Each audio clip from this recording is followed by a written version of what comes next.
দরজায় কড়া নাড়ছে ত্রয়োদশ জাতীয় সংসদ নির্বাচন। উত্তাপ ছড়িয়ে পড়েছে গ্রাম থেকে শহর পর্যন্ত।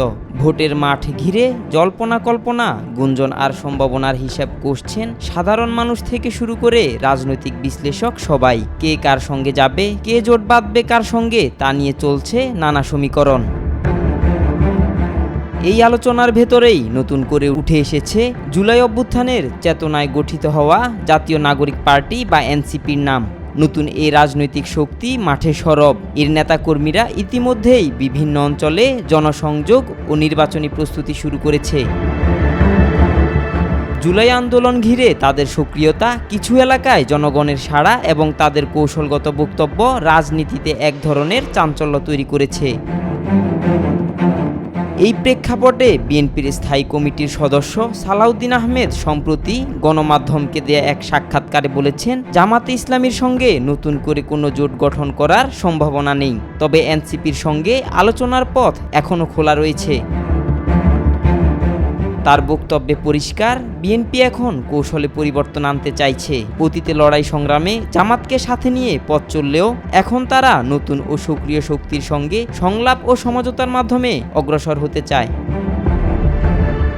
জামাতে ইসলামীর সঙ্গে বিএনপির সম্পর্ক নতুন নয়। 1991 সালে গণতন্ত্র পুনঃপ্রতিষ্ঠার পর থেকে দুই দল একাধিকবার নির্বাচনে জোট করেছে। বিশেষ করে 2001 সালের জাতীয় নির্বাচনে বিএনপি নেতৃত্বাধীন 4 দলীয় জোটে জামাত ছিল একটি প্রধান শরিক। সে সময় ক্ষমতায় এসে জামাত গুরুত্বপূর্ণ মন্ত্রণালয়ও পায়।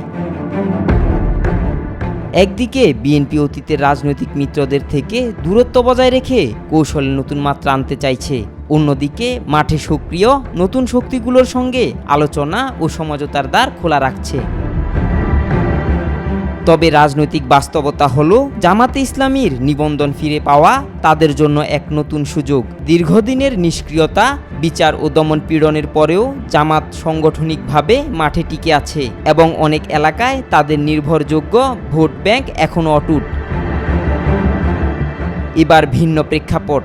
একটি অনিশ্চিত ও উত্তপ্ত রাজনৈতিক পরিবেশে মানুষ জামাতের প্রতি নতুন করে আস্থা দেখাতে পারে, বিশেষ করে যারা বিএনপি বা আওয়ামী লীগের বাইরে বিকল্প খুঁজছেন। তাদের আশা, অতীত ভুল থেকে শিক্ষা নিয়ে জামাত হয়তো এবার বাস্তবতা বুঝে দায়িত্বশীল ভূমিকা পালন করবে। রাজনীতির চলচ্চিত্র প্রতিনিয়ত বদলায়। কে কার সঙ্গে যাবে, কার কৌশল কতটা কাজে দেবে, তার উত্তর মিলবে ভোটের মাঠেই। কিন্তু এটাই স্পষ্ট, বাংলাদেশের রাজনীতিতে জামাত এখনও বাতিল হওয়ার মতো দল নয়, বরং অনেকের চোখে তারা একটি হিসাব নিকেশের কেন্দ্রে ফিরে আসছে। আব্দুল্লাহ আল নোমান, আজকাল।